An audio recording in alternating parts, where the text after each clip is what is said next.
Hello, and welcome to Revamped, a rewatch podcast covering my all-time favorite shows and movies. I'm your host, Brandon Alexander. And I'm your co-host, Courtney Autumn. Together, we've been journeying through Buffy the Vampire Slayer, patrolling the streets of Sunnydale, but now our path expands beyond the Hellmouth as we continue to follow Buffy's battles and growth. We also step into the shadowy streets of Los Angeles to join Angel on his quest for redemption and his fight to discover what it truly means to be a champion. Venture with us through every episode in order as we experience the story from two perspectives, Courtney's first time watch and my seasoned rewatch, doubling down on the themes and moments that shape the Buffyverse. We'll examine pivotal choices, major story arcs, and explore the deeper layers of each show's continued character growth and development. All while engaging in conversations and sharing our own authentic thoughts and feelings to what's unfolding before us.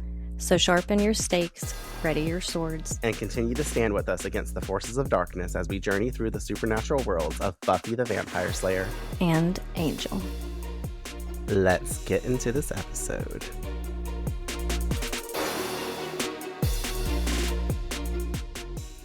Hello everybody, welcome back to another episode of Angel on Revamped.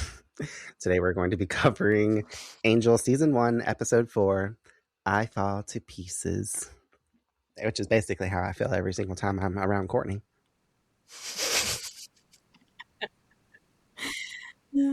This episode aired on October 26th, 1999, written by David Greenwalt and Joss Whedon, whatever his name is, and directed by Vern Gillum. I hope I said his name right because it's a strange last name. Gillum. Gillum. Dr. Meltzer. I keep wanting to say Meltzer, but his last name is Meltzer. I'm like, what kind of name is that? Because he melts. Is it Meltzer? Doesn't it make more sense to say Metzler? No, it's spelled Meltzer. Kind of. That Better. rolls off the tongue They better, made a stupid decision. As with creating this episode. Meltzer. Because it's like melting her with suffocating her through stalking and needing restraining orders. And then some. Speaking of, in this episode, Angel Investigations takes on the case of Melissa Burns, a woman being terrorized by her obsessive former surgeon, Dr. Meltzer. After discovering that Meltzer has learned how to supernaturally detach and control parts of his own body to spy on and attack his victim, Angel must stop a stalker who can literally be everywhere at once. It's pretty self-explanatory. Guest stars this episode, another fucking weird ass name. Melissa's name in real life is Tushka Bergen. Andy Umberger is portraying Dr. Meltzer, and Carlos Carrasco is Dr. Natpudian, you know, the little scene that we get with this dude, and that's it. He wrote a book. Yeah, 5 seconds in, he wrote a book that Angel steals because Angel's a thief. He does thievery, which makes sense. He's very on par for Angelus this episode in certain ways. He's doing all the things. Kind of, yeah. I will say, and I think I say it actually in the Buffy Fun Facts, but I'll burn it right now. Andy Umberger is a actor that we have seen on Buffy before, very minutely, but we will see him sort of kind of in the series as it envelops a little bit more in certain ways. But he previously has played D'Hoffryn on Buffy, who we saw in Doppelgangland is when we first saw him in the only episode probably that we have seen him in. But that was the episode where Vampire Willow gets brought back by Anya and Willow doing the spell. And he is the guy that's in charge of the vengeance demons. She's the one asking if she wants her power center back at the beginning of the episode. She's in the room in the robes, and he's the weird foreign demon that's there. Oh, okay. Yes, I had to take you back there. Everybody else is like, we know who the fuck that is, Brandon. Sorry, y'all, they know by now my memory. He played his character well in this episode, I will say. I know. I love it though, because I'm starting to notice now, and especially even developing other scripts and other episodes for both shows, that they really do people like off of Angel for like a new character, like actor, because they're in a different makeup or things like that, whatever. I was trying to look up a picture really quick to show you who D'Hoffryn was. That way you could really remember. Oh my god! But can't you see it? Yeah. The actor, like, can't you see his face? I can totally see it. I showed her a picture. I can totally see it. Either way, what did you think about this episode? I know we were joking about it. It was fucking ridiculous. It was so ridiculous. I can't. We'll get there when we get there. I don't even want to start to elaborate. No, It's elaborate. That's okay. We'll jump no, into it. it's utterly ridiculous. Like the detached body part scenario in some of the scenes, I was One just like, are we specific kidding? scene. Yes. Are we kidding? No. This actually goes down in history as the most preventable murder I've ever seen. That's all I'll say. Like, what the What do you mean what the most happened? preventable murder? Like of the doctor, or like what are you trying? Of the cop? Oh, forgot about the cop. I breezed by him. Yeah. Jesus. Oh my God, I could not. I was just sitting there the whole time like, are you kidding me right now? Maybe I should. Just take the hands off of you. They're not attached to a person. But apparently the guys, okay, my argument there is like apparently he has the ability to like make these things float through levitation or like some kind of, so they have strength. They still have the strength as if his arms are behind it, even though Dr. Meltzer doesn't look like he could do very much in a fight anyways, because he's just this Against normal that Joe. guy? No. That heavy set ass cop. A cop in general that's trained by the police academy and has a weapon on him. Yeah. This episode defies a lot of logic. There's just so many things wrong with it. Okay. Exactly. Like, I can't. We'll get there. Yeah, sure. Did you enjoy it though? Like just as a little it was so much fun. Yeah, sure. Yeah. It was so much fun. I was ragging on it whenever we were thinking about it leading. Just as I did kind of whenever we were doing episode of Angel, Lonely Heart. This episode to me turned out to kind of be a decent watch, though I was dreading it getting up to, because I was like, I'd skip this episode probably if I could. But I feel like watching it for the podcast, it didn't drag as much as I thought it was going to, or be a drag. Because like I said in the past, I kind of get as other rewatches, like when I watch it with other people just to watch through the series and be going in canonical order with everything, I'm just like, let's hurry up and get to episode 5, because episode 5 is awesome. Like, let's get past this one. Episode 3 is awesome because we got Spike. But I did find myself like finding it interesting, not only just in like themes and metaphor and stuff, but like the supernatural element that we have to this one is an interesting little it's based on what we're dealing with, and again, entirely different than what we're kind of used to seeing on Buffy, because this is like real world problems, someone stalking you, you know, because that's obviously our theme and metaphor for the episode is like, what do you do when someone like takes away your power and is doing things that make you feel on edge, or like you've got to watch every 6 that you've got, you know, like make you feel unsafe in your just normal ability to live, especially when you're a woman. I thought that was really interesting, the stuff. But as it unfolded, I was like, wow, this is adult and serious. Like, and a lot of people go through this issue and have gone through this issue. So this is kind of an interesting subject for them to be touching base on so early on Angel. In a way, like Angel's been coming through with some really interesting adult themes. That is basically what I'm trying to say. And I've kind of liked that. And I still, even after watching the episode, I still feel like it's kind of a bland comparison to like a handful of other Angel episodes that we get, some of the ones that are about to come up. But, you know, just being presented with this story, I was like, it's not too bad. Like, maybe I'll enjoy it more in the future if I'd another rewatch and don't skip this episode. Not that as I always say, even with Buffy, I do the same with Angel. I don't actually ever skip an episode, but maybe I would choose not to watch this one or put it on like a lower. Yeah. Fun question. Have you ever had a stalker? Yes. Ooh. How so? How did they stalk you? Like this, but without the detachment and the supernatural element? Or were you Melissa in a past life and now you've gone into the witness protection program and now you're Courtney? I should know. I've had several of different varieties. One it makes sense. You're a lesbian. One has deemed themselves a restraining order in the past. Can you tell me who that is and I'll clip it out? Oh, I don't think it's anyone you know. I'm still need you to tell me your name because I need a name because I need to know the history. It was actually a client of mine. Oh shit. Yeah, that's a whole thing. But yeah, so he was scary. Definitely vibes like that. I feel like I'm low-key kind of remember. Was this at your urban days? Mm-hmm. I feel like I remember pieces of this story and like the energy around it. Oh my god, that's crazy. Yeah, yep. And then I've had like people be weird with, you know, the most recent one was I had someone start calling me from numbers that were in my phone but didn't belong to them, including my son, who's primarily nonverbal with autism and doesn't have his own phone. That calls coming from but it said his name on my phone. several times, and then I was also getting calls from another friend that it was indeed not calling me. So like little shit like that I've had people like leave notes on my car when I was in high school. I had that happen a lot by one particular girl, I think. I don't know. Weird stuff. I attract weird fucking people. I've just learned to turn that magnet off. Except when it's got the form of Brandon. Because she's You're the only one left. I know, right? I was about to say the whole time you were talking about this stuff, I was like, that was me. That was me. That was me. That was me. Like that was me leaving notes Several on your car in people. high school before we met. No, Courtney, that's not several people. That's all the same person. Me. I'm the one stalking you. Been doing Like it. I was also your weird client. Yes. Well, I've never been a client of yours. I've been on your table, but usually you're always happy to give me those happy endings. So, you know. I'm always happy about those endings. I was gonna say.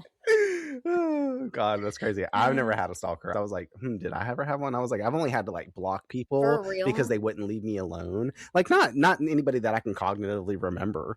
I think mine has come as like a flavor, like what happens before stalking occurs because I've cut it down or shut it down before it ever got that far type thing. But I've just Yeah. had people that wouldn't leave me alone or couldn't take a hint, and then I just have to block them or ghost them or whatever. And that in my gay world seems to like do the trick most of the time. Or Okay. I Well, become my super crazy, blunt and assertive. You might not want to fuck with the bull that's got fire backing it up because I mean you fuck with a Taurus sun and an Aries moon, you get into like you set the bull on fire and then it charges you. So that doesn't sound like a fun element. You think the it bull does is running not. at the red curtain? No, we are the red curtain. So you better get ready to shoot, boop, whop, and doop, all the things. Yeah, so no, like I've never really had a stalker, and I never want to have one. Just to even in this element, without the crazy stuff going on, in the supernatural world, I don't want anybody ever liking me that much to whether they continue to do this because this dude is given like it's so cringy, it's so It's scary, bad. it's so like I would just never be able to like I would have had to shut it down right there, like at the ATM with him later on, which we'll get to. I would have had to been like, bro, you gotta fuck the fuck off. Like I would have a taser, a gun, It something like. doesn't. It doesn't really even matter though. Yeah, I Some know. people they're just unhinged and they're just ready to be unhinged and Well, they don't give a fuck about what you're saying I'm or what the police is saying. I'm also ready to be unhinged at any given point in time, so they might want to watch the fuck out who they fucking around with. Yeah, well, that's why I've learned that, like, literally, and I've told my therapist this too, because I can't be as nice as I used to be, and there's a part of me that really hates that in a way, but I just can't do it. And it's really because I have to be assertive right away. And if you fuck with me one time, that's the only time you're getting. Whereas I used to be a 3 strikes and you're out kind of person, but now because of those experiences, like my tolerance for certain things is like at an all-time low. So, and I let that be known. And I used to be like really nice and try to make people comfortable, and now I'm just like, I really don't give a fuck about your feelings or your opinion. Yeah. Like if you want to be upset about what I'm saying because I feel a certain type of way, then go be upset. I'm upset Yeah, too. circumstantial. That's I'm sure you're not just like Yeah. everyday living. You're talking to the postman like this or the UPS driver and stuff like that. Yeah, like she should She have matched his crazy basically, and she should have like pulled a gun out on him and be like, "You come near me again, and I'm gonna pull the trigger next time." I agree. Yeah, this shit has a lot. Like I feel like anything else I need to say or speak on like what happened throughout the walkthrough because, like I said, I didn't really take too many notes. I took a little handful, but I just kind of like enjoyed the episode and like developing the script. So I was like, well, I guess if anything needs to come up, it'll come up in the actual thing. So let's just go ahead and start the episode and get into it. Let's. The shortest cold open for us ever. Speaking of opening, we open at Angel Investigations as Cordelia is going through the mail chatting with Doyle about how all the mail is bills, ones that cannot be paid due to the extreme fact that Angel isn't charging the helpless. Peep the Libby Cobalt Blue Sun and Moon Celestial mug that's on the counter. I don't know if you saw it, but like I've been eyeing those on eBay here lately. They're too expensive. They're like $200 for like a set of 4, like sometimes more than that. So because they don't make them anymore, and it's a literal 90s thing. But I think of those all the time because I always think of like the memorabilia, or I would say it's memorabilia at this point, but merchandise that was like a part of that time. There were all kinds of different things, not just like cups and stuff. Like that was prints on things. Like my phone case honestly is very similar and reminiscent to that kind of vibe currently. Like I always liked the the blue with the yellows and tones. It reminds me of Smashing Pumpkins, their one album that's like navy blue background and it's got the gold stars on it and stuff like that. I just really like the theme and stuff, so I've like tried to buy those, but I never want to pay the money on them because I'm like, well, right now I'm living at a place where I can't really have them in the cabinet the way that I would want them, because most of my dishware and stuff is packed up in boxes because I just used Anna stuff that we have here, because there's no use in dragging that stuff out. So like I'd be buying it to just put it in storage, so there's no sense in having it. But maybe once I get my own place again and stuff, maybe then I'll order a set and then I can have my tea out of it and stuff. Is it cheaper to hire a ceramic artist to make you? Maybe. No, I gotta have the actual of the times. No, but I like those. I know I had a whole minute and a half conversation about them, but I really love these Libby glasses, which is so fun. They're Libby's, just like the Libby tumblers that we use for candles and things like that too. It's still like the same kind of glassware. So yeah. Either way, Doyle agrees he needs to be charging, but knows Angel likes playing the hero too much. And we all know heroes ain't out here asking for money after saving your life. So, I mean, I don't see the Avengers and Batman being like, hey, I need $10 for gas coming out here in my Batmobile. They're like, could you imagine? The Bat jet needs fuel. Like, that's going to be $4,000 today. No, but he does look super dreamy. He touches base on whipping away into the dark and, you know, the swoop of his coat trailing behind him all mysteriously, and not in the way of Doyle finding Angel attractive. Walking off into the dark, his long coat flowing behind him in a mysterious and attractive way. Is this a private moment? Because I could leave you alone. No, I'm not saying I'm attractive. I'm just saying that, you know, he projects a certain kind of image, and asking for money isn't part of it. Do I need to give you a moment, Cordelia? And he was like, no. And then he explains a little bit further. And I'm like, you kind of like got a hardy for Angel. I do too, so it's fine. It's fine, Doyle. We're on the same wavelength. Angel comes in to have some of last week's esophagus burning coffee, aka espresso, as Doyle awards him for all the people that he's been helping. So funny. They were like, what's this? She's like, last week's coffee. I'm like, bro, y'all can't even afford weekly coffee, like fresh pots of coffee. Like, what are you doing, using the same coffee filter to make this coffee? Or is it like literally like the same grounds from last week that have been, I'm like, has it been sitting made in the pot since last week? That's what I need to know. Because like later on, Cordelia makes more coffee and she's like re-putting a filter in, and like, I'm like, are you recycling the same? I don't want to know, actually. I mean, I've reused the same. We don't know. I've reused the same coffee pod for my Keurig twice before, but only seconds after using it the first time, because I'm like, oh, I need another 2 ounces of coffee in my mug. So it's the same thing, you know, like. Yeah, that doesn't even apply. Not 3 days later or a week am I being like, oh, I'm tight on funds. I got to use the same pod that I used last week. No, that's weird. Yeah, it's disgusting. Not weird. Yeah, no thanks. Anyways, we like our coffee fresh and frothed, as we all know. We do indeed. Cordelia is very quick to tell Angel to get over not charging people. She really like quickly screams it. She's like, get over it. And like, I'm like, oh. She's like, I say that politely and with love.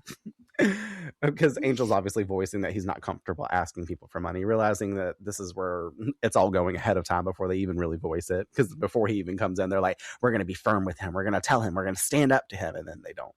But they do. Cordelia does. Not. The subtle debate is cut short when Doyle starts having a vision of a lady named Melissa Burns in her office at work. Cordelia looking her up, and Angel is off to work when she calls out the address. Because, you know, Doyle's mind gives him all the information that he needs. He knows where she works, all the things. I'm like, all you did was see her in an office, like taking a notebook from one desk to another. I know. I need this powered in. I'm just saying. I know, but didn't he just last episode or the one before that? He was like, I don't know, some bar. Yeah, he couldn't get 𝐷 on the radar. Like, no, okay, calm down. How convenient. I know, right? We watch Angel leave in slow motion as his coattail whips behind him, and Doyle finally admits maybe he does find him a little attractive. Mm-hmm. Again, as we all do. And also, this is where we realize that Doyle is bisexual. Clearly. We cut to black and cue the Angel theme.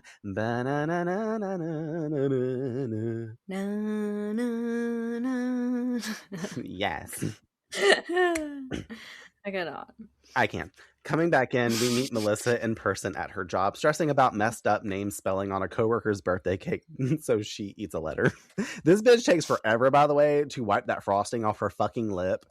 Oh Like, my god, so annoying. It drove me crazy. I was like, I don't know what this disorder I have is, but whenever these kinds of things are happening, I don't like no, it. I want to I'm get in like, the screen and wipe "Take your the food mouth. off your Mm-mm. face." I'm over here licking my Yeah. thumb and trying to put it to my computer screen. Like, fuck no, bitch. And like, she knows that it's there. It's like the people directing, producing, whatever.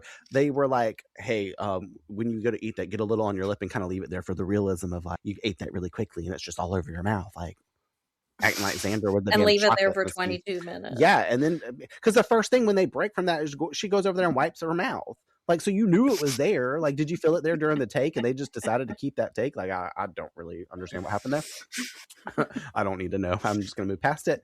They gift the coworker her cake and a plant, only to be upstaged by an arrival of a very expensive flower delivery. Only this one is from Melissa.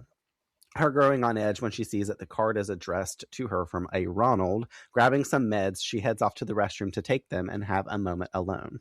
Listen, when she's in that bathroom, I did really seriously go, what the fuck? She needs 3 of these for? I was like, what medication do they prescribe where you have to take 3 at one time? I was Same. like, I'm so confused. Are you that fed up that you have to take 3 right now? And he talks about later, he mentions what prescription she's on and how he knows and how he prescribed something else for her, but she's not taking it, yada, yada, yada. God, I hate Like, this guy. I hate him too. But either way, point being, like, no, that's like me getting prescribed my Adderall from my doctor and he'd be like, by the way, like you can take 2 in one day, yes, but take 1 in the morning, 1 in the early afternoon, you know, after like 8 hours has passed in between that. Not go ahead and take 2 at once. Go ahead and 80 milligram that shit up.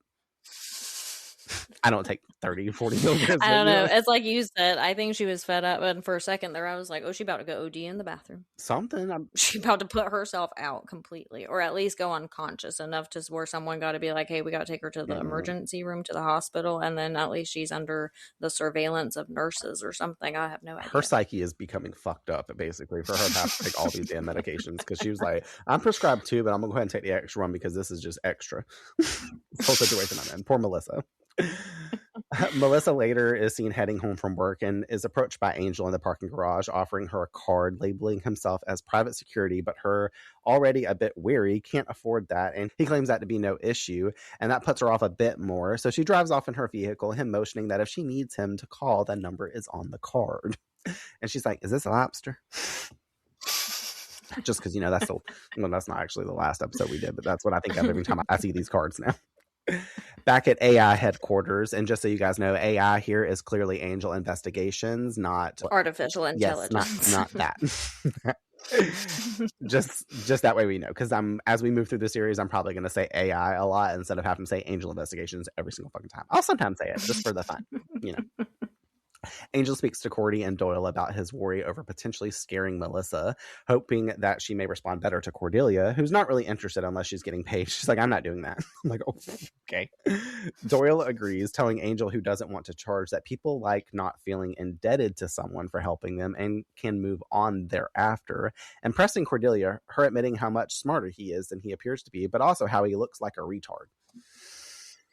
Before I go on to that comment, like, I do like that he backs up Cordelia and says that they should be charging, but he also puts a real twist on it to say, like, hey, do you ever realize that there's some people like that? Like, just like, you know, even if you invite a friend to come over and help you move, you're like, I'll pay you. And they're like, oh, no, that's fine. Like, don't worry about it. And you're like, okay, like, whatever. So I'll order pizza and beer for us that day while we're moving. I'll get us food or subs or something. Like, I'll pay for your gas for coming over, whatever the case. Even if they push past it, like, you do something for someone so they don't feel indebted to you, or pay them. Like, you know what I mean? Like, no matter how that is, like, I don't just give someone a free massage. Like, they offer me a trade or offer me something in remuneration, a hand job. I don't know. Like, just kidding. Exactly. Yes, that. Exactly. Well, if you're Ronald, Meltzer, so, you know.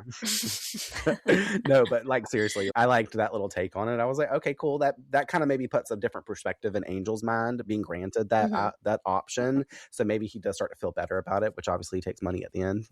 But Cordelia calling Doyle a retard, this took me by surprise because I completely forgot that either of these shows said something this harshly, because if you remember back when we were doing the Zeppo, fucking Xander gets called a retard by Jack O'Toole, and I was flabbergasted by that being brought up just blatantly as dialogue and written in the script. I'm like, these writers in the Times, like, oh my God. I was like, that is so unacceptable today to call people that, like, especially all willy-nilly. Like, I know people still joke about it and like make comments and stuff just because it's a part. It's even a part of my verbiage. Like, I ain't even gonna lie. Y'all can come for me, hate me all y'all want to, and I don't say it about actual disabled people, but sometimes I will naturally say, oh my God, that's retarded, because I grew up in the 90s, but I'm not saying that to like a stage full of people in my a speech I'm giving. Like, I'm saying it to Courtney because I'm like, oh, that's dumb. Like, you know what I mean? And I shouldn't technically say that. I'm gonna slap myself on my hand now, but it became a part of my verbiage like as I was a young thing. So it's kind of a hard thing to break. And even sometimes when I say it, I'm like, oh, I probably shouldn't say that in that context. Or I reroute and change, and it's a continual learning lesson,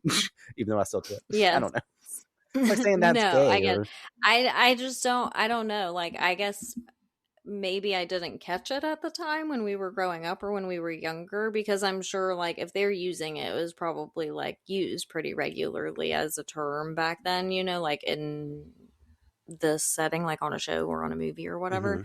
Now, like you're saying, now when I hear it, I'm like, oh, that's like, ooh.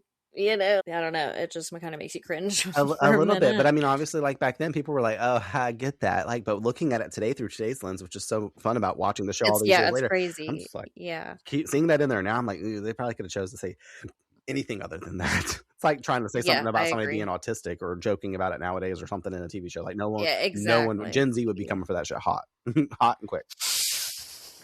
They be canceling you. For real. But speaking of getting canceled and coming at you hot and quick, over at an ATM, we find Melissa attempting to withdraw funds, but her PIN entry seems to be unaccepted. We find out quickly when Ronald steps into view that is because he, as her, stalker, has changed it from her birthday, because that's really guessable, to the day that they met. How in the fuck did he get access to do this? I don't know. That's what I'm saying. This guy's like super cringe all throughout the episode. Like, he's taken stalking to a whole new, and this is back then, where like technology was not where it was at. So like, how are you even getting into this bitch's bank account? That's what I'm thinking. Like, the internet wasn't even hopping like that, so it's just like, what he has a lot of money because he's a surgeon. That's my first guess. He either paid someone off to do this for him, or just knows the right affiliation, or has the right affiliation between certain networks of people, and went to the bank and was like, oh yeah, that's my fiance. Like, she actually told me because her card got stolen, we want to change her thing and get her new information, blah, blah, blah. And they just like didn't do a background check the same way that they would now, or ask for extra identification or call the person or whatever. That's probably why now in place, you can't even go to the bank and deposit something in someone else's account, especially if you are going to Bank of America specifically. They have to get a call or some kind of notice like from that person, or you have to be on their account physically to be able to I'm coming in here with $200 in cash and I want to put this in my sister's account, and you're telling me I cannot? No, I'm not asking to withdraw $200 from my sister's account. I'm asking to put money in. Like, if anything, she's stealing from me right now, not me stealing from her. What the fuck are you talking about? Because this has literally happened. So, like, in that instance, I get that. Like, that people doing their checks and stuff. They did not follow protocol here. No, you know what he did? He detached his hands and he went into her bag and he got her ATM card and he took his little hands and brought them back to his body, and now he has her ATM card. And then he went to the ATM and he guessed the first pin, her birthday, and because she's dumb and had it as her birthday, he was like, oh look, there we go, now I'm gonna change it so she can't get any money without calling me. He had to do something like that, use his little floating eyeball or some shit to like look at her paperwork to get all of her like social security number, and then he fake logged in somewhere, if computers were that good high tech wise to do that, or made a fake phone call, and maybe he has the power to like change his voice to be like, hello, this is Melissa Burns, I'm calling to change my ATM pin, like whatever. I don't know. Courtney's conspiracies back at it again. We're gonna go with that. She pleads to Ronald that he needs to stop, but he's not sure what he's doing. He should play so stupid. I'm like, okay, bro. He's just being a good old jiffy jolly mate that's looking after her, in his eyes anyway. He also confirms she's looking thinner and attributes it to the meds that she's on. I'm like, here you go, at Mike Spike. Cordelia, have you lost weight? Okay. Letting her know also that he knows what she wouldn't think that he knows, that she knows about her taking the 3 earlier in the day, and she's stunned that he knows this. He clearly knows more about her than she knows past that, and she questions a lot of knowing going on here. I'm surprised I made it through that sentence, even though I'm butchering it now because I'm jumping in all over the place. Either way, she questions again why he can't just leave her be. His face growing cold to ask how 2 people in love with each other can just leave each other alone. Her looking just as confused as my face the whole episode, since they only went on 1 date and it clearly didn't do it for her. He gets paged for surgery and has to head off back to work. Creepy fucker leans in for a kiss and she dodges back, and he has the audacity to look at her like he's offended by this. What did you expect? Oh my God, these people are delusional. That's the scariest type of person to be a stalker, is these people that are unhinged is past, that's not even the level of description on these people. Yeah. Unhinged is a safe place compared to where Ronald is. Meltzer, whatever the fuck. Yeah, but that's what's scary about people like that, is they don't really live in the same reality as you, which is real reality. They completely make up and fabricate this whole relationship in their head, or this fantasy, this idea of you in their head that they're refusing to let go of. And I'm just like, oh my God, guy, could this bitch be more cringed out by you? We're really, really confused about this day. Yeah, creepy as fuck. But he does offer that he will see her tonight. And I wrote C in capital SEE letters in my notes because I was like, yeah, you gonna see her all right, but she ain't gonna see you tonight. Because I was like, oh shit, what is he talking about? Oh. I know, but the thing of it is too, she made a weird face, but then later that night she doesn't seem concerned at all. And if I was her, I would not stop thinking about the fact that he said that. I'm like, where's he at outside my That's window? What I'm saying. What do you mean see me tonight? Is he on my property? Was he just being polite? No, he was being fucking weird. I think right now she's just knows he's been following her. She's obviously getting towards the space where she's like, I'm getting bothered by this, almost to the point where now I'm gonna go call that guy that gave me his card and stuff like that. There's just too much being presented to her. Now flowers are being delivered at my work. He's clearly not getting. It's been what? Well, we find out too that she's already called the cops on him, or she's already filed a report against him. Yeah, and it's clearly getting worse at this point. So I think now she's just the edge is just now starting to be apparent to her that she needs to be on. Yeah, clearly. Yes. Cutting back over to AI as they receive a call from Melissa confirming now that she's coming in to chat. That's the next part because that's the next scene. Real quick little flash.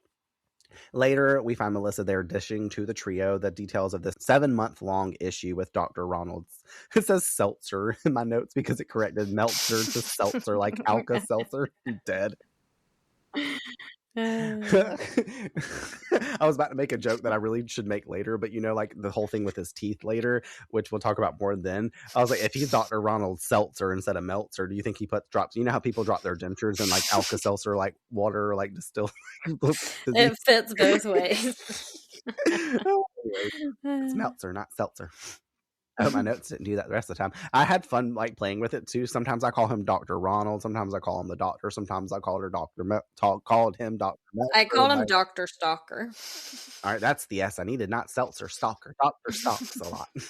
Anyways, she tells him about how it all started whenever he performed eye surgery on her, saving her sight, noting afterward he had asked her out, and even though she didn't want to, Cordelia commenting, he helped you felt obligated. Plus a doctor.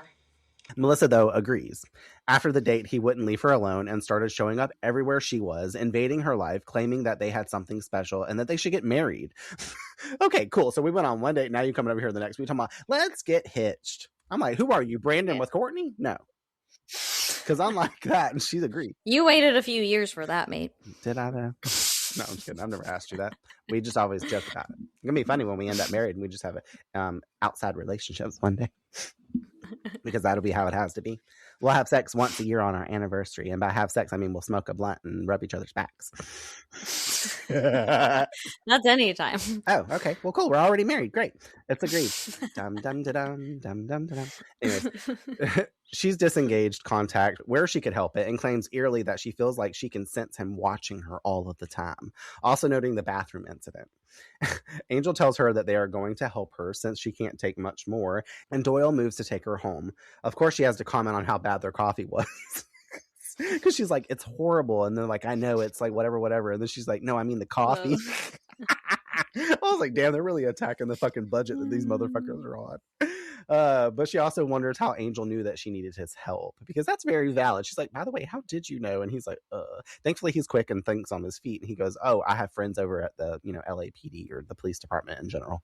I was like, well, I mean, he's not lying, because it brings up Detective Kate, who we didn't get to see last episode, that we may have forgotten about over the course of one episode. Once she's gone, Angel and Cordelia ponder how he's doing this, seeing her in private. Like, is he invisible? Which, as soon as they said invisible, I saw the concept, which, thinking back to the Invisible Man movie that we watched, like the remake of it anyways. Same We talked about this a long time ago, probably on the Marcy episode and stuff like that. But this is the exact kind of situation. That's how it unfolded. Like, if this had continued, that movie is how this would have played out. But like without the actual invisibility, like. Maybe eventually he would probably have figured that out. This motherfucker can do something a lot cooler than go fucking invisible, just to say. I mean, he can still be seen, but he can sneak around kind of unseen, because who's going to see a little like fucking thing from the Addams Family moving around the damn floor? Like, I don't know. I mean, I'd rather be invisible, I think. Well, yeah, because then you definitely ain't got no chance of getting spotted. I'm just saying, like, at least if you're a hand, you can run under the bed real quick and hide. But yeah, this is like the progression, basically. Yes, like that's what we're trying to say. Either way, is he a ghost? Can he astral project? Also another valid thing. Like, if he's astral projecting, you can't see him in the room with you. Like, you can't see his asteroid body. Anyways, I thought you were about to say something because the way you were laughing. You're just laughing. Cordelia offers the flip side to the supernatural. Not everything has to be a part of, like hidden cameras, etc. Him reminding this came as a vision from Doyle, so it does seem to have a supernatural element attached to it since it came from the powers that be. So again, how the fuck is Ronald doing this? We cut tonight as Melissa settles in at her home.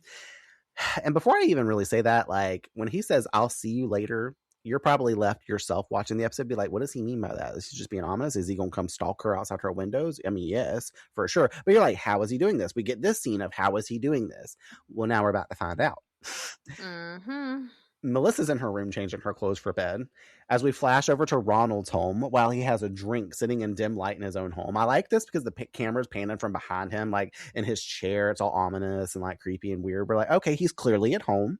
Like, she should be good, right? Maybe he's doing what Cordelia said. Maybe he's got a camera and he's about to cut his TV on next. And like, that's what I thought. Same. Even watching it back, well, I knew what was happening, but like, honestly, along my first watch, I assumed that was what was going to happen. I can see where it gives that. Not seeing the way he sees, but I see it. But then we go back over to Melissa's, where she's almost fully unclothed. Us seeing Ronald at his home, missing one eye out his head, and then we see the other floating in the air behind Melissa in her bedroom, as he's watching her get undressed.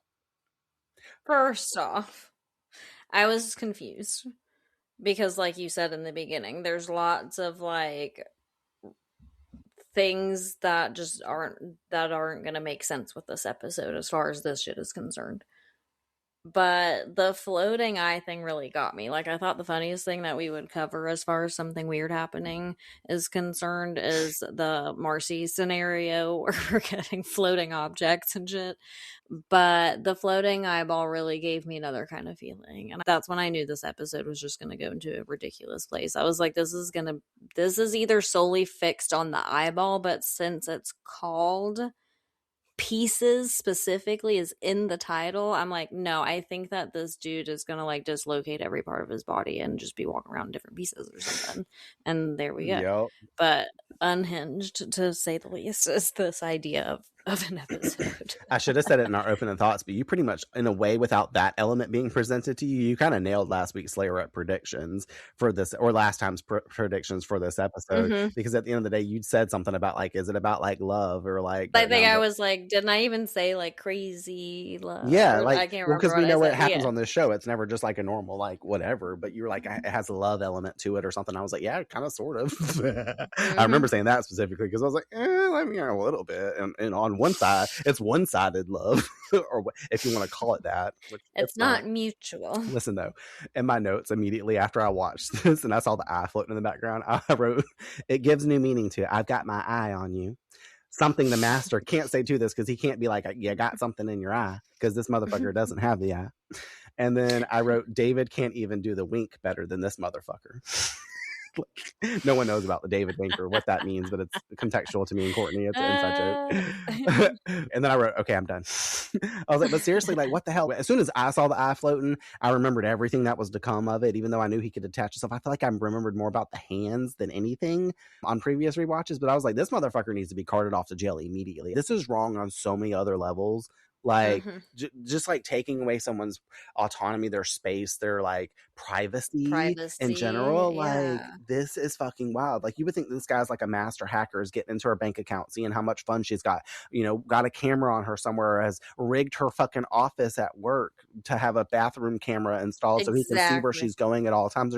There's something, or he like psychic connection wise has created this spell work or something, because we've seen spell work on the show in certain ways, not like this, but like you would think that he can like visually, like sitting in that chair, like he's meditating and bringing himself into focus to see like her aura and things like that, and seeing her that way, you know, stupid stuff like that.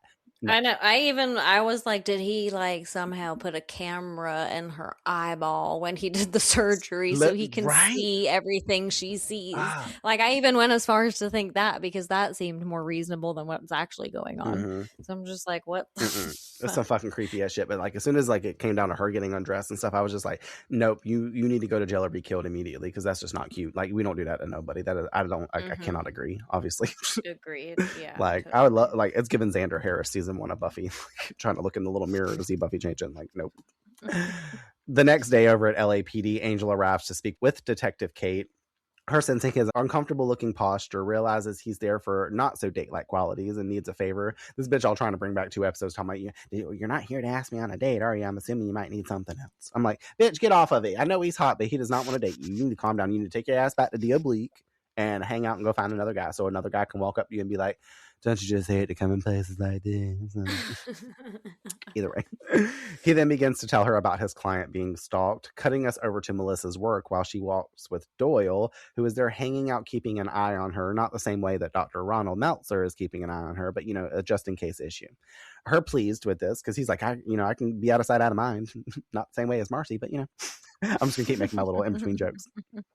She's like, no, I'm glad you're here. I'm glad like you're able to, like, it makes her feel better that like they're so full service, like with the team in that general way. Poor Doyle isn't so great at the convo too, because he knows like Angel does stuff like this all the time and whatnot in the dialogue, and he's like, only a couple of the helpless didn't make it.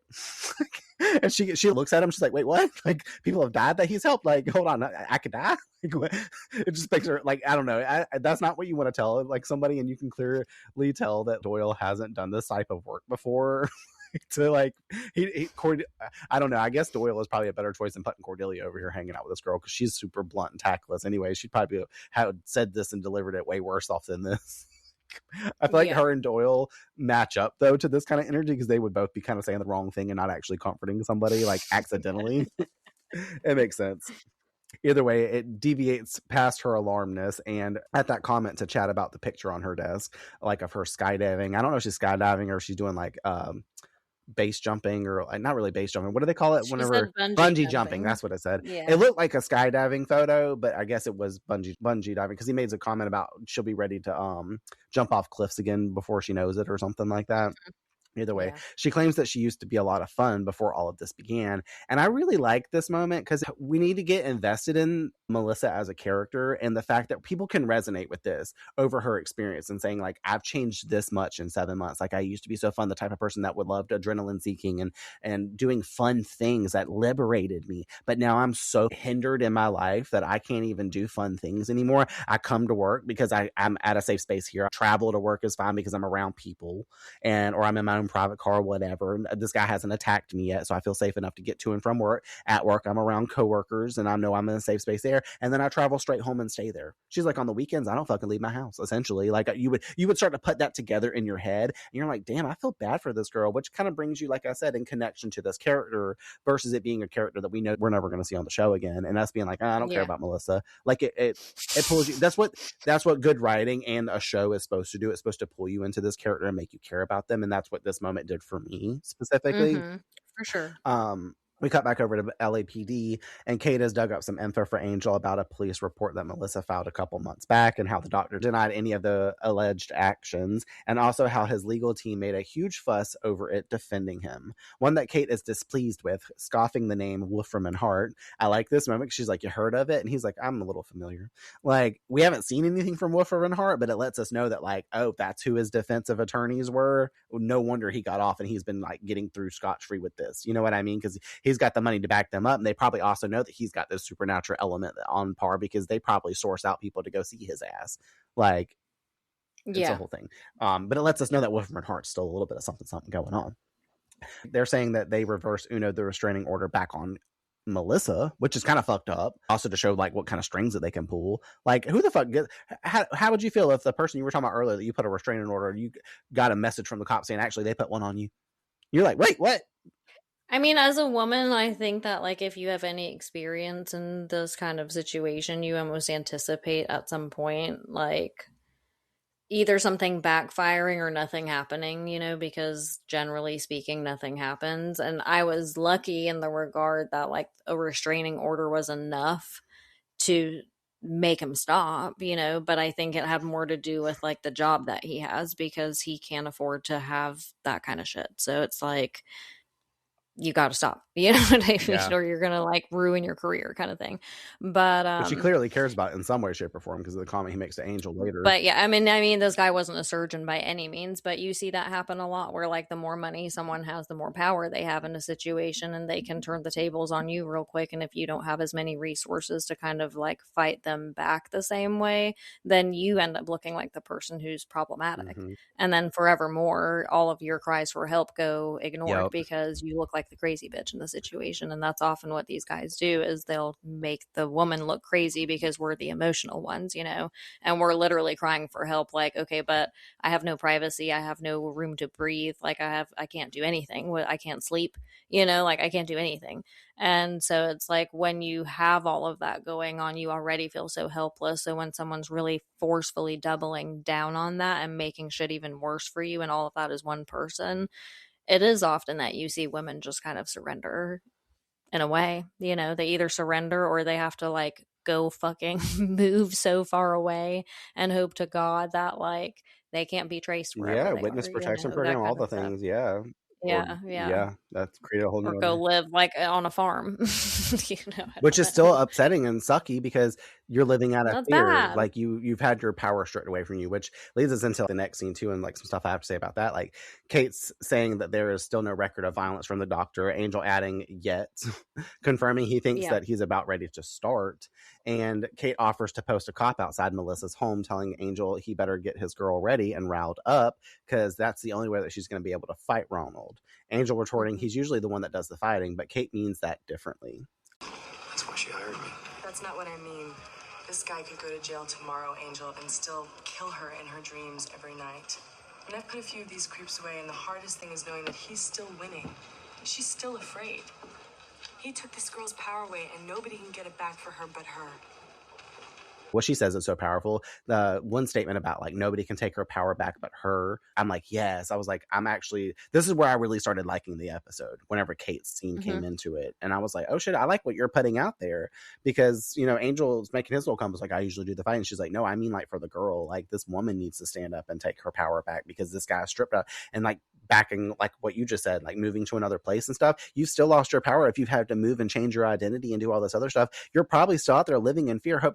I mean, this is giving, like, if you technically think about it in a certain way, shape, or form, Sydney Prescott and Scream having to fucking like hide over the years, especially moving into Scream 3 after she's had this happen to her twice, and she's scared for like people that know of her to like come back and do this again, because the first time it was these two crazy boys, the second time it was his mom and this other random dude. Like, she's living in fear that this is possibly going to happen to her again, so she's changed her name, moved out off the grid and stuff, but she's still out there living in fear, you know. And she takes her power back, and that's all great, but like that's not always the fortunate case for people of them being able to exist in that same way, like you were saying. So well, and that's what I was saying. Yeah, a lot of times you see people surrender because they feel like it's the only option they have, especially when, like, I think we live in this idea of safety because that's what we have to do as human beings, you know? So we feel like, okay, if my house catches fire, I'm going to call the fire department. It'll be okay.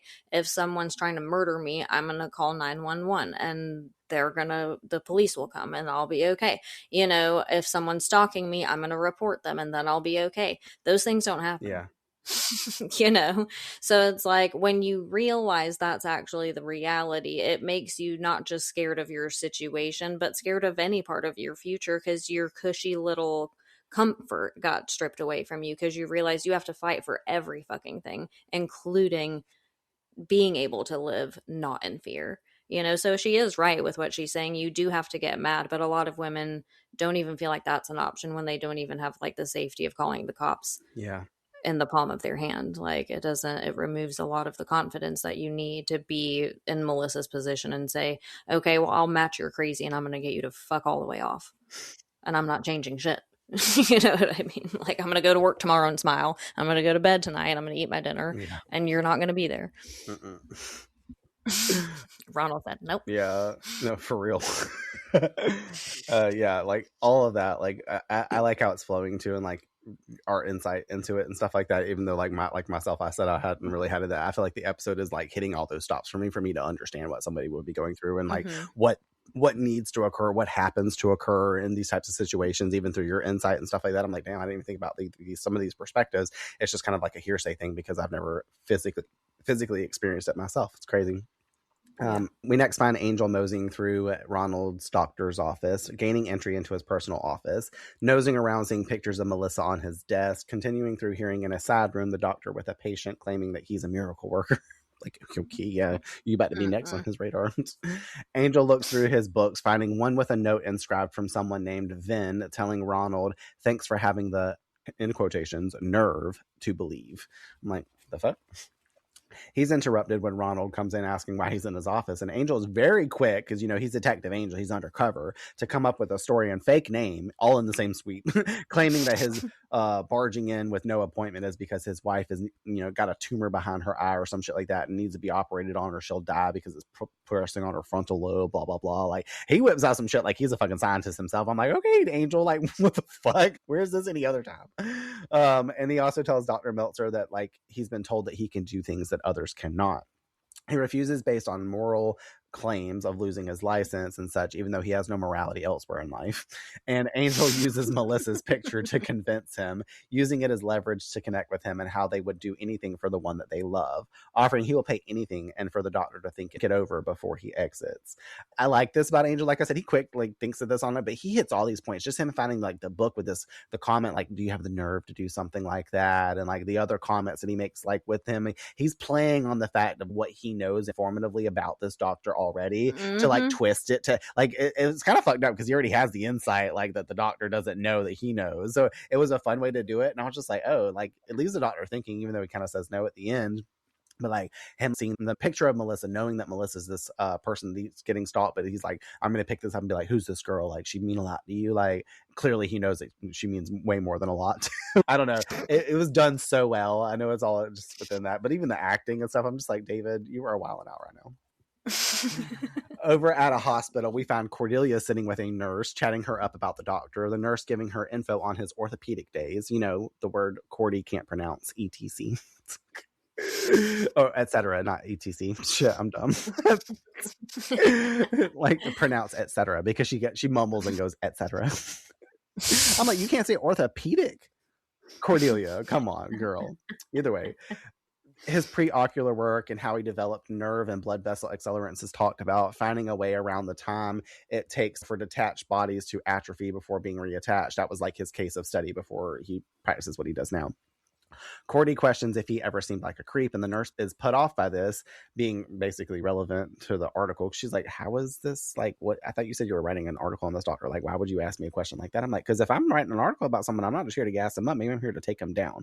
And Cordelia admits that this might be a not so great article on the doctor due to how he treats women. And the nurse confides in Cordelia to anonymously tell her that the doctor's not generous, both in nature and lending his techniques to science. Like, he won't share his stuff that he's found to help the medical Yeah, because he's field. a fucking Yeah. weirdo. And how a lot of his claims of things that he has done seem very radical. Cordelia wondering, like, what? At least the damn nurse told her some shit. Like, I thought this nurse was just going to tell her to fuck off, but she ended up spilling the tea because she was like, well, and this is a case in point that I didn't really write anything down about, but this is why you always treat people well, especially in your workforce place and stuff like that, because whenever people, I don't know, just what you leave behind of your name, whether that be through an instance of like interaction with somebody, a meeting, hanging out, working with them, a platonic friendship, a first visit, whatever, you want what people carry on in your memory, or like what they made impressionably by you, to carry on in a positive way. Clearly he didn't do that, so he has already fucked himself by helping them find out more information about him, because if he had been doing all these things, this nurse would have been like, no, I can't say bad things about this doctor because he's helped us a lot. You know what I mean? Like, he has no rapport at this point. So she just shit all over his ass. She didn't even need to be convinced. She was like, oh, say less, I'll give you the girl tea. I got it. She went and poured them the mocha lattes and was ready to go. Flashing us back to AI as she fills Angel in with what those things were. Little cutscene transition magic, essentially. Like reattaching eyes, for one. Angel researching the book that he pocketed from the office. I didn't even notice that he had swiped that in his pocket. Like, I saw him reach into his jacket and I was like, I noticed it right away. I was like, look at me in a I saw him bandeau. fumbling. I saw him fumbling inside of his jacket, but I was like, maybe he ripped the page out and stuffed the page. But like, apparently his jacket pocket on the inside is so thick and big and long that he could just drop a whole ass fucking book in there. I know it's not like a textbook that you would get at a school study. It's like a regular size book, but like, I can't fit that in my back pocket. Like, I'm glad Angel wears these damn trench coats everywhere and these fucking pea coats or whatever the fuck. Either way, that book that he's pocketed from the office, he notes that this stalking has nothing to do with Melissa, and it's all Ronald's inner rage. It's not about Melissa, it's about rage. This guy's too messed up to deal with a real woman, and he can't stand that, so he creates a fantasy about a girl he barely knows. But eventually even she fails him. And he has to hurt her because when he looks at her, all he sees is how useless he is, how damaged. What a fun day. You must have been back in your bad vent days. And I like how after he says all this stuff about stalking, Cordy adds that this is what's great about Angel's evil days. He's got all the insight into this dude's mind since, you know, he's done the stalking thing before. I'm like, oh, true. I was like, because we all remember him stalking Miss Summers and all of her friends in Sunnydale whenever he was acting like Angelus. I'm not acting like, but was Angelus. Angel agrees, but he can't figure out how the doctor's doing the stalking, sending an email to the author of the book, which online it claims that he's had a special retreat. He's practiced with yogis, people that are probably spiritual and stuff like that, to create this enhancement of getting outside their body or using more capacity of their brain and stuff. And of course, doctors would be roped in with that too, because, you know, the science field and stuff. So who's our doctor? Meltzer. The worst one. Finding us next with Angel sitting in a room with the author, asking to understand Dr. Meltz better since he thinks that he may hurt a woman. We learn how he came to meet the doctor, this guy, the Pudian or whatever his name is. He also talks about how he introduced Dr. Meltzer to psychic surgeons who could shut down their somatic systems, noting that the doctor surpassed them with this info and created true believers out of them, leading to Pudian's hiatus, or basically him retiring, whatever the fuck he said. I didn't really care because I don't think it's really relevant to the episode, except for us to know that, like, he basically proved that this all could be, because this is all almost like hypothetical theory that these people were trying to say, or maybe they had practiced some sort of things, but obviously this guy, because of his radical stuff that he's been doing with his operations and whatnot, he's found the threshold of going past that. So he's freaked these people out, I guess, and they're like, oh, now we're really believing in this, and we're actually kind of fearful of like what this means, like that we can do with our bodies. We weren't ready to find out this information, even though we thought we were, type thing. So I was like, damn, this guy all went and quit his job and shit like that, retired, because he was like, well, he discredited all my information and basically proved it and took all my information for himself. Like, he just didn't write a book about it and tell everybody about it. He's just keeping it for himself. I'm like, all right, great. Well, then you can still continue to do your research, but I guess you can't, because it's not the same now that you know what you didn't want to know that you know. Yeah. Well, outside of Melissa's home, we found Ronald, her inside in bed sleeping. The camera panning along her floor as we hear little pitter patters along the floor. I can't put the sounds because it's not the same, but I was laughing because I heard the little fumbles. I was like, oh, damn, Sid running around in there? Nope, worse. Outside, cops roll up, no doubt that Kate sent. And I just have to take the 2 seconds to say, because I meant to say it earlier, I love that Kate also said that she'll put cops on watch at her house. I thought that was really cool of her. They find the doctor standing in the bushes and approaching him since he looks shifty and is no doubt the guy that they're informed that might be doing some stalking in this area. The cop still presses the hands up action. Freeze, put your hands up. And Ronald obliges, showing us that he is handless and his hands are currently crawling up Melissa's bedside. Mm-hmm. That should trip me out when he put his hands up, because like his hands aren't just like cut at the cord. It's almost like his skin like grew back over, as if he really is like a handless veteran or something like that. You know what I mean? Like, so the cop lowers his gun, indicating that his reports don't match this guy's description, because the other guy has hands because he's a fucking surgeon. Like, he's got to be able to operate and do stuff like that. He can't do it with his mouth. Like, this one can probably, but whatever. Like, and Ronald acts as though he's walking away as the hands disappear under Melissa's sheets inside. This is the moment too where we have a fake commercial break, and when we come back in, this bitch wakes up with some fucking moans of enjoyment, because for a second we think she's like having a wet dream, she's enjoying herself, she's kind of feeling good, but then that quickly turns to an alarm, and she has no idea what's going on. None at all. But she finds out quickly when she's alarmed and realizes this is no fucking wet dream, this is a real nightmare, looking under the sheets and screaming at what was fondling her no square. This is the second time where I'm like, oh my God. So now he's not just watching her, he's physically assaulting her. He has detached his hands and he's over here fingering her under the damn sheets. Yeah. He said, girl, I can find the clitoris whether I got eyeballs or not in this situation. Like, the fuck? I mean, at this point, marry him because he's great with his hands. Like, but in this situation, don't marry him because of what he's presenting to you. Like, if this was any other... Listen... The diabolical shit I be thinking about in these scenarios, because I'm like, what if she did reverse psychology him like moments ago, right? And she was like, you know what? The best thing to do right now is pretend like I'm in love with him. Let's get married tomorrow. That way, when I murder you and make it look like an accident, I'm your wife and I get all of your assets. And you're a surgeon, so I know you got money. I know you got resources. I will clean you out, sir, and take your life. Melissa was too busy living in fear to be thinking about all the extra stuff that she could be doing to like make this play to her advantage. Melissa, somebody should have told her. I was about to say us. Melissa needed Brandon and Courtney in her life. That's who she needed.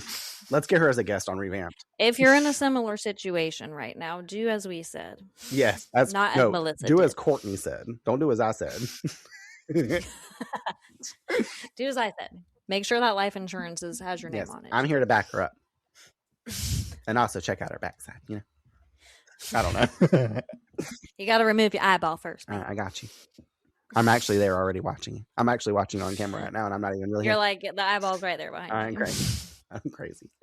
Well, the cop hears her screams and he runs inside up to her room because he knows exactly where these screams are coming from. Like, I guess maybe he had her apartment number from Kate or something like that, so he ran to the right room, because I can't believe she's screaming this loud to where he can walking into this complex, there's like a row of area like where there's multiple doors and stuff. Like, I know you could kind of gravitate towards where the screams are coming from, but how do you like secure immediately like which door was which? Like, do you think it's this neighbor or this neighbor? Like, this part was I took it a little too literal. It would have taken me like 10 good minutes. Literally, I would have been turning circles. Like, I couldn't even find this guy on Tinder's shit the other week when I was trying to go hang out with him. Like, I walked around his apartment complex for forever, and he's like, "Are you lost?" And I was like, "Clearly, I am lost." Yeah. And then I went inside and smoked some weed with him and left. That's all that happened that night.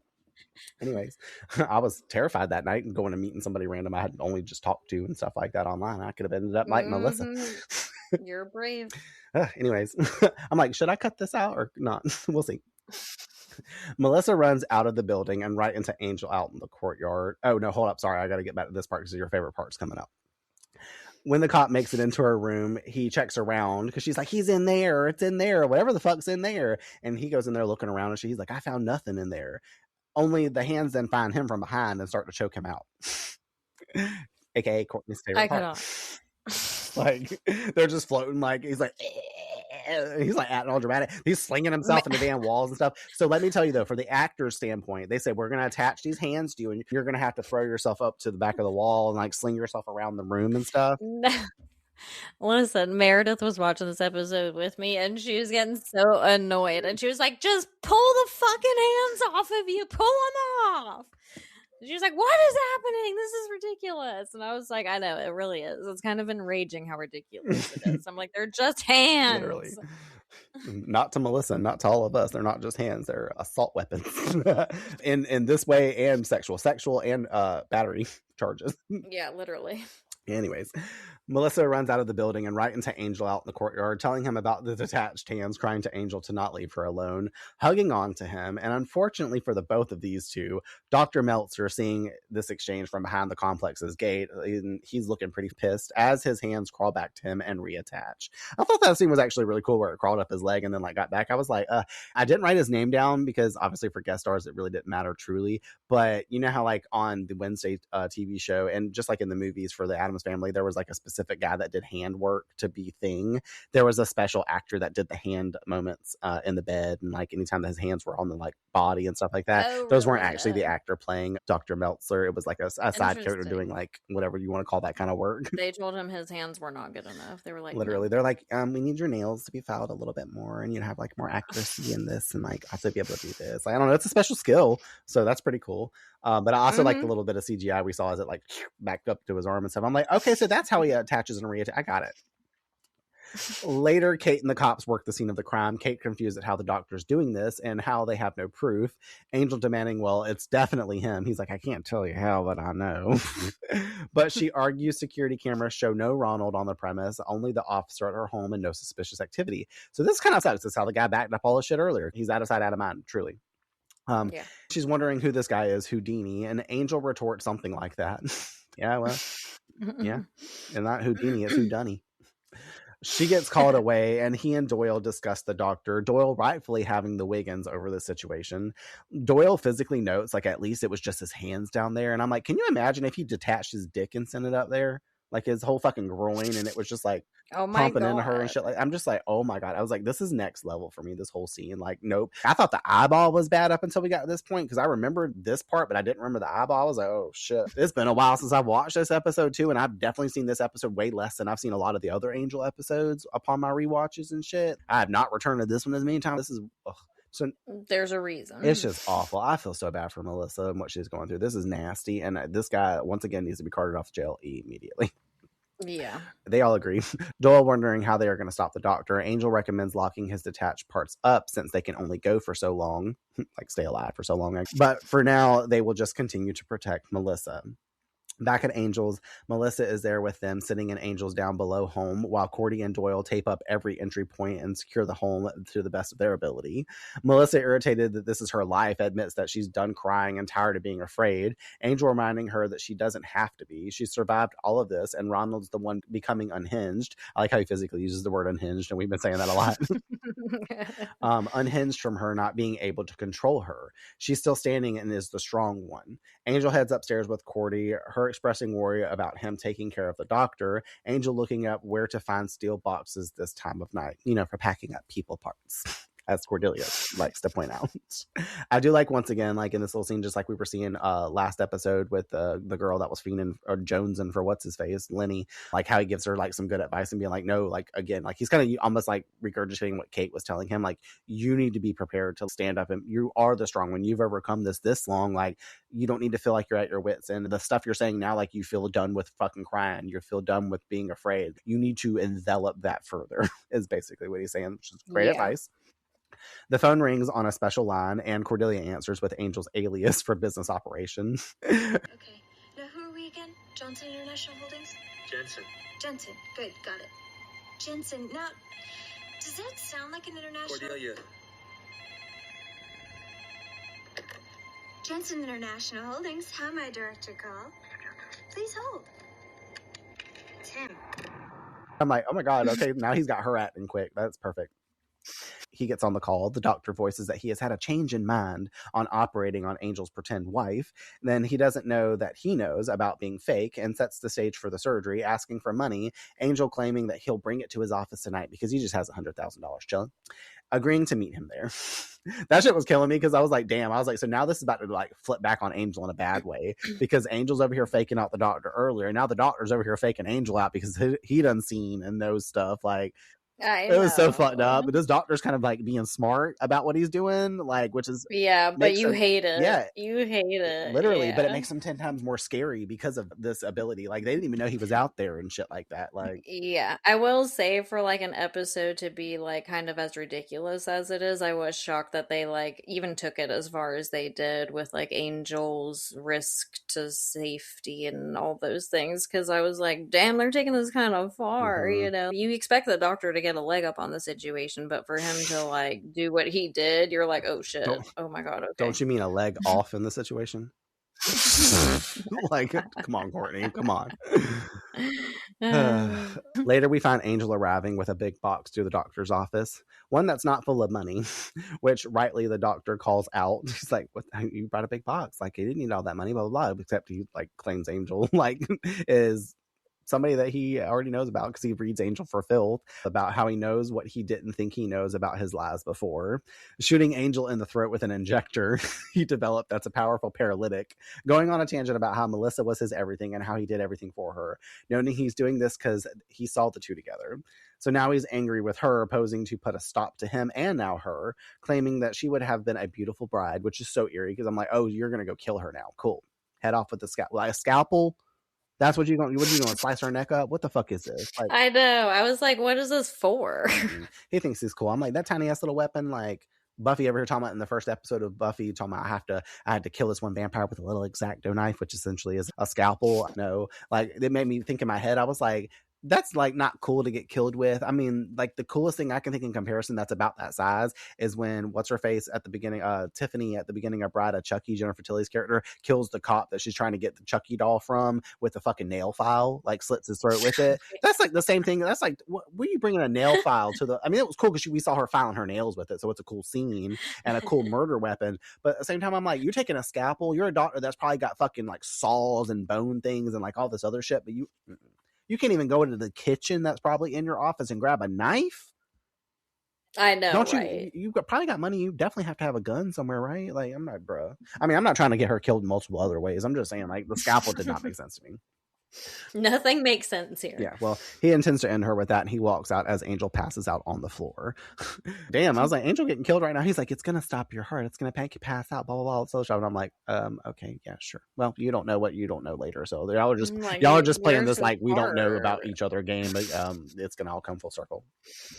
Over at Angel's, Doyle and Cordy watch over Melissa sleeping, chatting momentarily about people being skeezy, about how she is basically glad to be single. Once again, letting Doyle know without knowing that he doesn't stand a chance with her. That's basically what happens in that dialogue without writing it all out. Eventually, us seeing the tape on one of the wall vents being pulled away by Ronald's hand. Oh my gosh, shit. He's like digging through it and shit. I was like, oh my god, this is so comical. They wonder where Angel may be, like why he hasn't returned, and they start to hear the sounds emanating from the home in various places. I like how they walk through the house, like they grab weapons and stuff, and they're like trying to play it off. They're like saying stuff to each other, like, yeah, you want to watch what's on TV tonight? Yeah, I'll make some popcorn, like type shit. Like, I'm like, y'all, come on now. While they're trying to act aloof, we see one of Ronald's eyes floating nearby watching them, and I'm like, he already knows, bitch. Like, he can't hear y'all, but he can see y'all. And then they find one of his other hands trying to pry open the floor grate to the tunnels underground. The other hand that he sent off climbs up the door to the apartment and lets Ronald inside. Interesting little shot too. He all pulls his eye down and his eye re-enters his body. It's so interesting. And this is the point where I, in the master's voice, said, you got something in your eye. It's just your eye, though. It's not a finger. Doyle opens the grate and is pulled into it by a hand that has no force as Cordy is grabbed and thrown into a closet by the doctor, his hand reattaching to his body as Melissa wakes up staring at him, seeing what he's just done and his abilities. She's like, what the fuck? This is a whole other level. She's like, I'm done. I'm killing myself. Give me that scalpel. She's like, I see that in hand. I got you. I'm going to put it to my neck myself because what the fuck is this shit? She wonders what he is, rightfully so, and he claims more than meets the eye.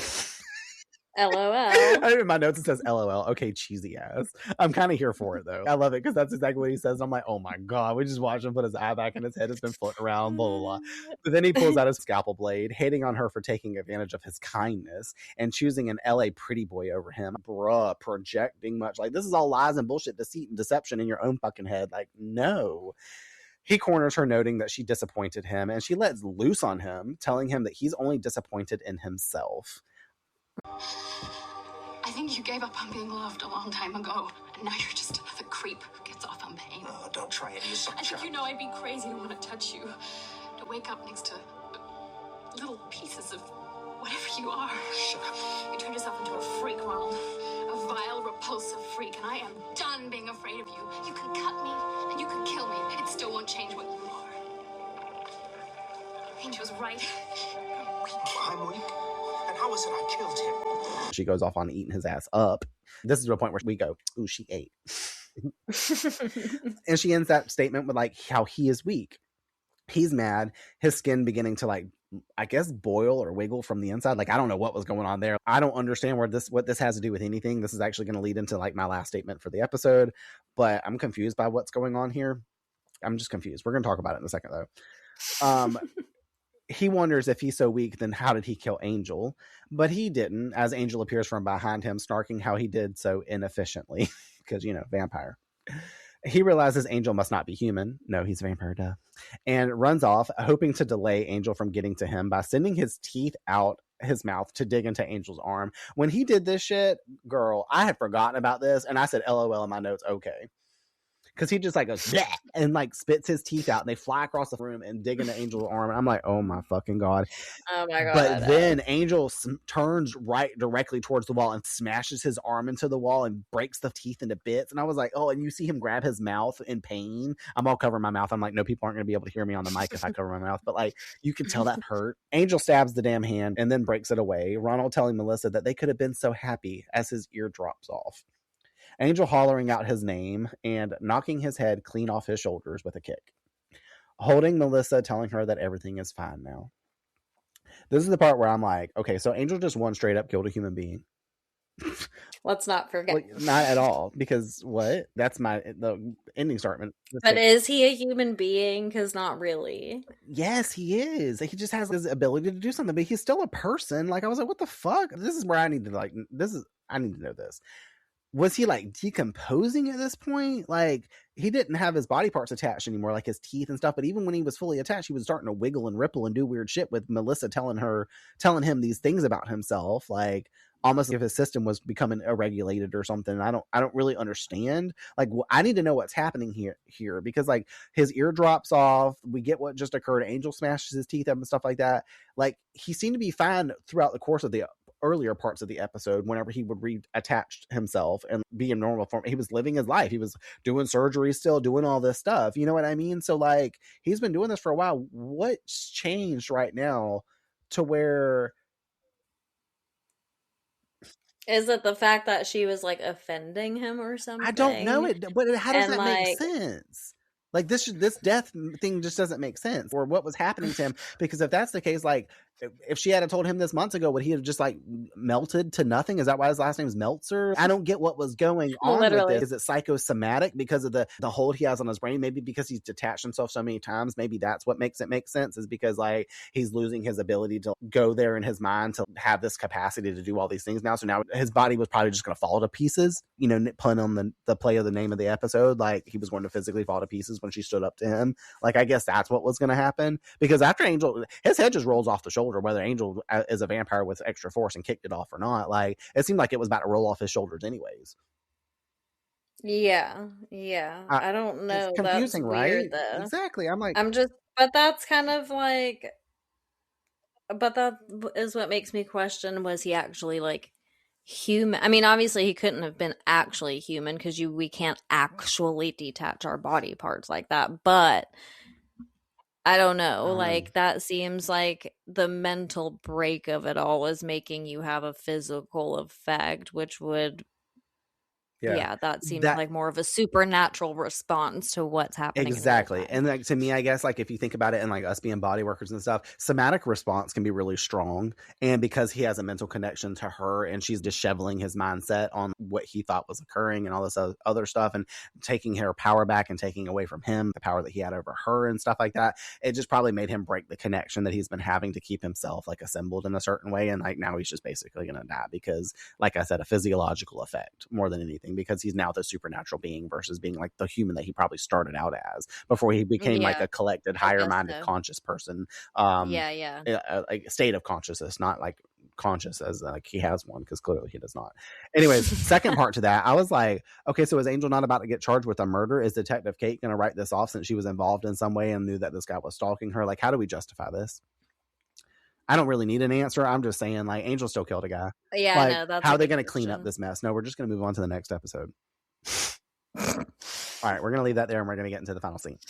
The next day, Cordelia makes a fresh batch of not so fresh recycled coffee, asking Angel about what he did with Ronald, who was apparently in multiple boxes buried in different locations below in the subway stations. So apparently he's still possibly alive. He's just detached. But I mean, he said that if he breaks that connection, he stays apart for too long, those pieces are going to start to rot. So basically they once again still killed Ronald. So now Ronald is just a missing persons case. I guess I wrote that in my notes too early. So now he's just like, they're like, oh, we don't know what happened to him. Maybe he got caught and he ran away. Like that part makes sense. Yeah, he's trying to evade the law. That's so explainable. he's left town. Yes, exactly. Yeah. But no, he's underground. But he's gonna still die. So Angel still killed a human being because, or whatever we're claiming to be a human Just being. not yet, because he's not dead. Yeah, he'll be dead by tomorrow, or however many times, like weeks it takes to decompose and all that stuff. So gross. Whoever finds those boxes in the future and opens them up is in for a really nasty smell.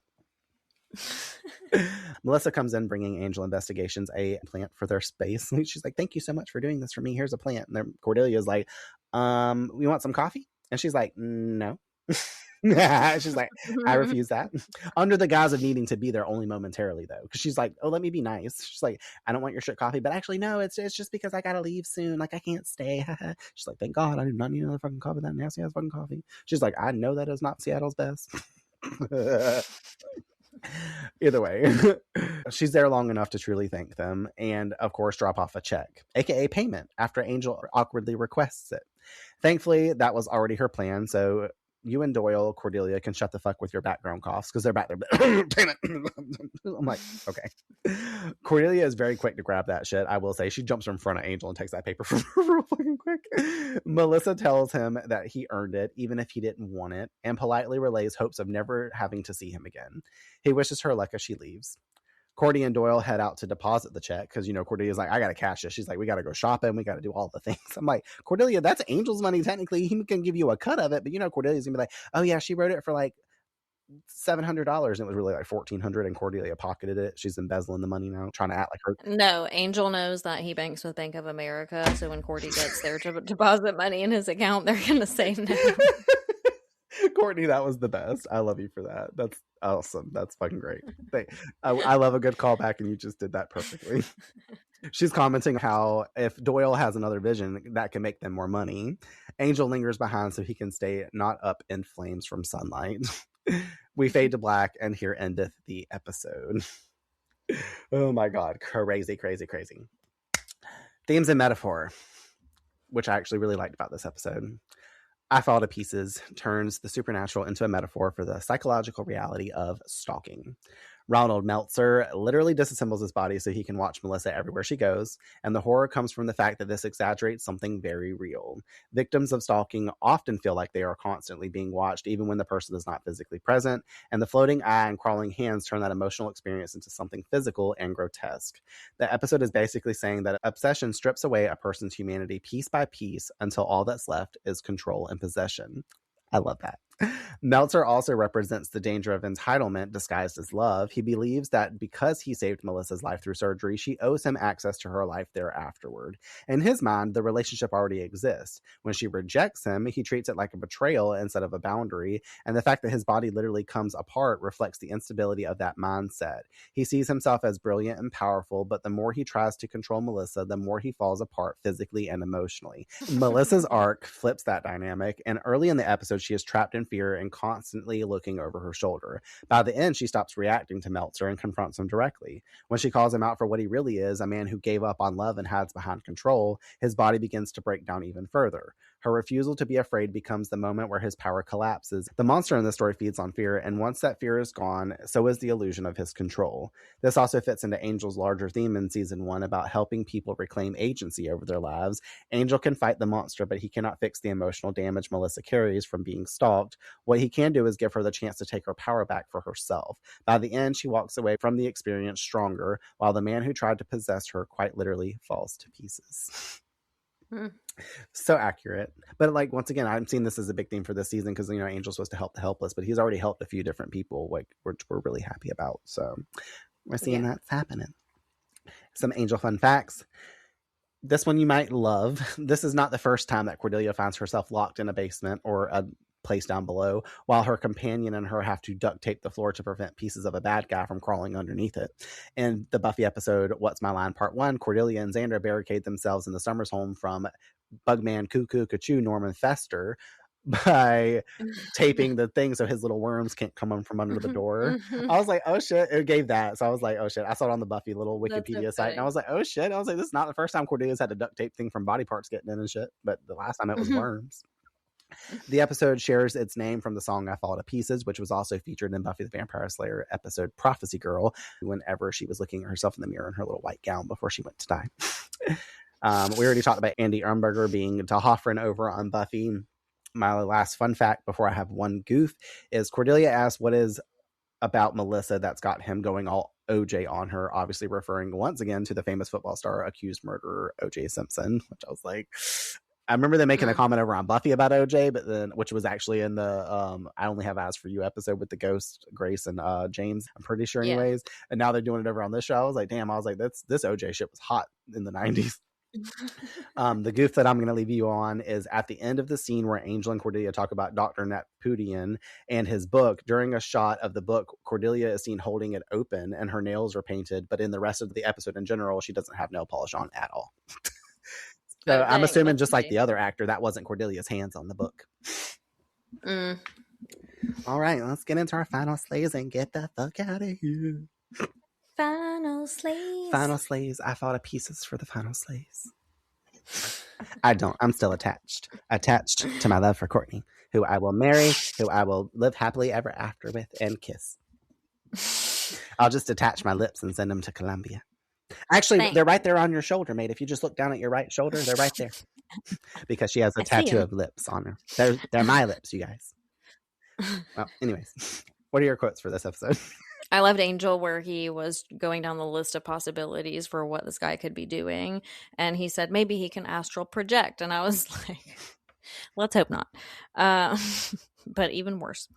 And I also love that this wasn't really like something he said, but if you noticed when he was typing that email to that doctor, he was like, if you have the nerve to, I mean, like re-quoted him or whatever. So funny.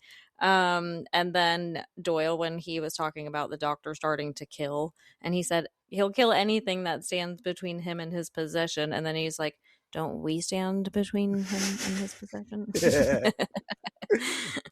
I didn't put it in the dialogue, but I thought that was funny too. With Angel was just like, he was playing everybody, even playing the doctor with writing that damn email. Talking about, I heard you got the nerve or whatever the fuck he says and shit like that. I'm like using this quote from the book that he wrote in the doctor's thing. Like for some reason, like just to say, I forgot to say it in the episode earlier. Like when I watched this originally, I thought maybe the guy who wrote the book was going to call Dr. Meltzer and inform him that this guy had come asking questions about him or something like that. Like it was maybe they were teammates, but then it showed like in the scene that by the end of it, they was like more living in fear over Dr. Meltzer. So I was like, oh, that doesn't give that anymore. But I remember initial watch, that's what I thought. Yeah. My quotes were Doyle when Cordy's saying that she needs money for designer clothes. And he says, personally, I don't think you need much in the way of clothes. Like that shit goes right over Cordelia's head. But I was like, okay, you're saying less is more or like naked. Like, okay, I see you, Doyle. Always making some slack ass comments about some fucking girl you like. I'm like, oh my God. Because what he called Cordelia a stiffener in the first episode or some shit like that. I'm like, oh my God, no. He's definitely the kind of guy who if you were like, oh, does this dress look cute on me? He'd be like, it would look better on my floor. Literally though. But like and like I said, it kind of goes over her head because of the way he says it. He could have just been saying, I don't think you need to be worrying about buying clothes right now. You know what I mean? But he meant it a different way, but said it that one way. I was like, okay, it's like a double meaning. I see that. It's fun. Again, when Doyle is talking about the incident with the doctor's hands bothering him, that's saying something for Doyle, who's always saying shit about Cordelia, like I was saying. But anyways, he adds, at least it was just his hands down there. I'm like, bro, I was like, what the fuck? Because he's in his head thinking like, I'm thinking like, what if he sent his dick in there? I'm like, no. And then I had two from Cordelia. the first one, when Angel tells Melissa she's the one with the power, and Cordelia backs him up by saying, you should listen to him. He knows what he's talking about. He's stalked plenty of books on the subject. So funny. And then my final one, Cordelia walking out with Doyle at the very end of the episode. And she's like, if you have a vision, we can make some more money. Can't you just call on them out of nowhere? And he's like, no, I can't just do that. And I know. She's like, we need clients. Have a vision. Yeah. And he's like calling her money hungry. And then we hear her voice as it fades out of her saying, if I hit you over the head, would you have a vision? I was like, oh, fuck. All right. My champion this episode, I gave it to Melissa for standing up for herself and telling Ron to fuck off. Yeah. I basically wrote in mine that it's a team effort with a highlight going to Melissa, but like everyone did equal parts of something this episode to contribute to like finding out what was going on, to having a conclusion to what went on, and to Melissa even having the ability to do what she did. So yeah, but definitely Melissa for being a baddie. Love to see it.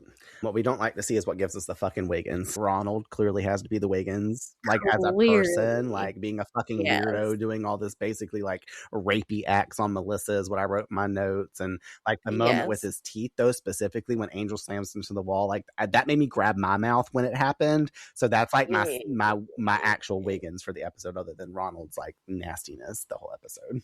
Yeah, no, definitely same. And like as cool of an effect as it was, the way that his like hands went back onto his body and they were just like the sound effects.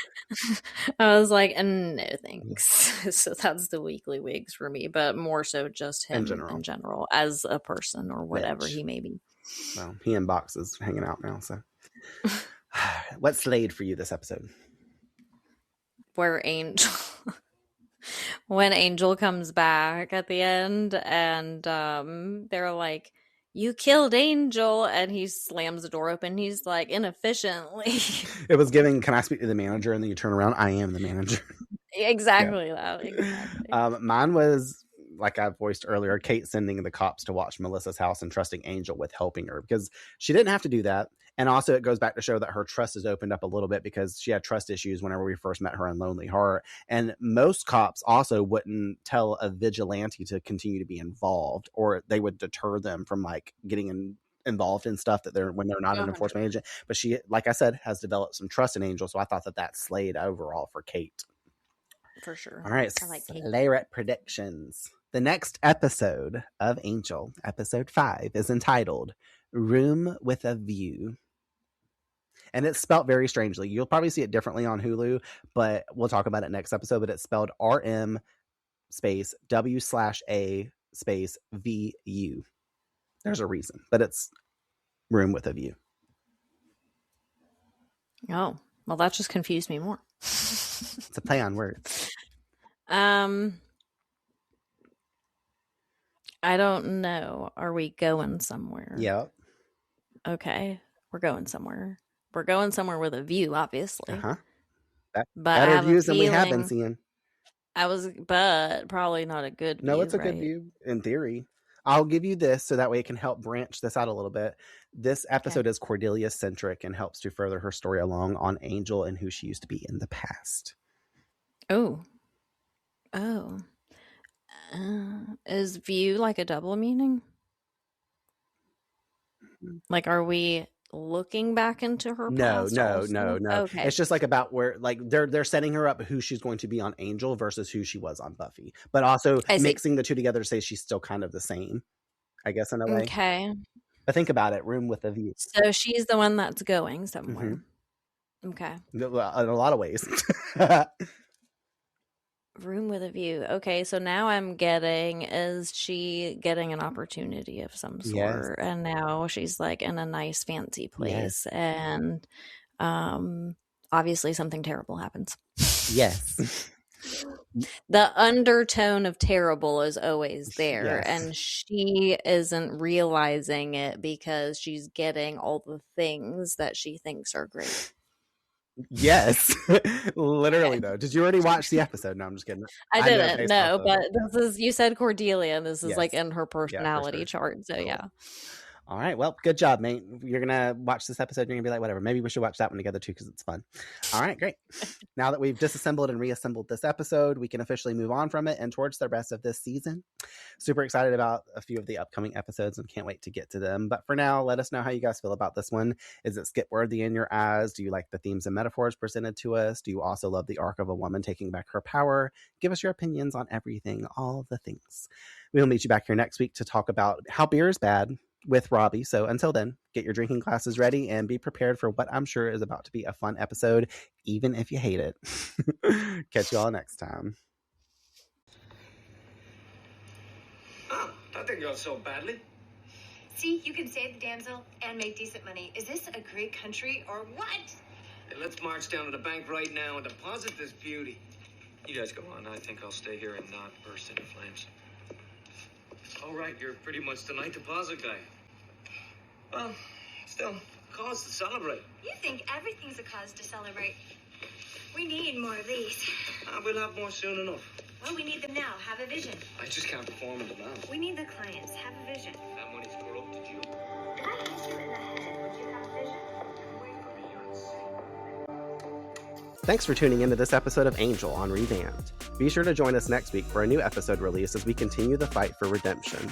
We would love to hear from you, so share your thoughts and perspectives on this or previous week's episodes by following us on Instagram and sending us a DM at revamped_rewatch podcast or by emailing us at revampedrewatchpod@gmail.com.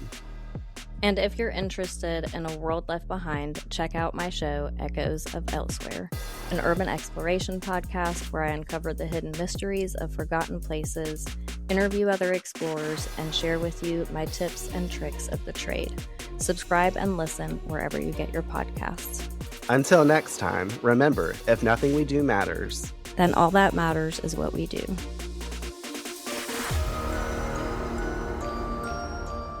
This podcast is dedicated to the Buffyverse, to its fans, and my sister, Tiffany Dawn Pearson.